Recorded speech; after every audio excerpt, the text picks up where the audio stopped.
ప్రేమ గల యేసయ్య త్యాగపూరితమైనటువంటి జీవితానికి మీరు వస్తున్నారు కాబట్టి దేవుడు ముందుగానే మోషేకు దర్శనమిచ్చి ఆయన చెప్పిన మాటలో ఒకటే, ఇదిగో తల బిరుసుకలటువంటి ఈ ఇజ్రాయెల్ ప్రజలు మిమ్మల్ని చూడాలని కోరుకుంటున్నాను ఆయన, కనీసం నువ్వన్న కిందికి కొండ దిగిరా, లేకపోతే నన్నన్న వీళ్ళని కొండ తీసుకొని రాని అన్నాడు. అప్పుడు మోషే వెళ్ళి ప్రార్థిస్తుండగా దేవుడు సమావేశమై మబ్బుల్లో ఆ ఉరుముల్లో రాగానే వీరి కళ్ళు మూసుకొని పోయినాయి.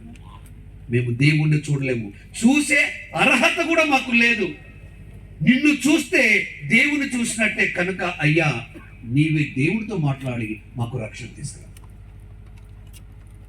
అలాంటి యొక్క పవిత్రమైన యేసయ్య ఇచ్చిన త్యాగం మన జీవితాలకి ఓ చక్కని మార్గం కావాలి.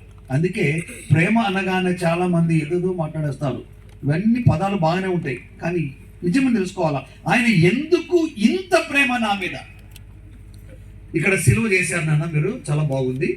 ఏ కర్ర అది? తాటి కర్ర. అయ్యయ్యో, తాడి చెట్టును మనం సిలువ చేశాం, దీనికి విలువ లేదు. విలువ ఎప్పుడు వచ్చింది? ఆలింగనం చేసుకున్నాం. మనకు విలువ ఎప్పుడు వచ్చింది? క్రీస్తు ప్రభు మనల్ని ఆలింగనం చేసుకున్నాం, మనం ఆహ్వానించినప్పుడు తన ప్రేమతో. కాబట్టి ఈ తేజోవంతమైన కాంతి ఎప్పుడైతే ఆ ఇజ్రాయెల్ ప్రజలకు అగుపడిందో వారు తప్పును తెలుసుకున్నారు. క్రీస్తు ప్రభు ఎప్పుడైతే ఆ సిలువ ముద్దు మీద ఆయన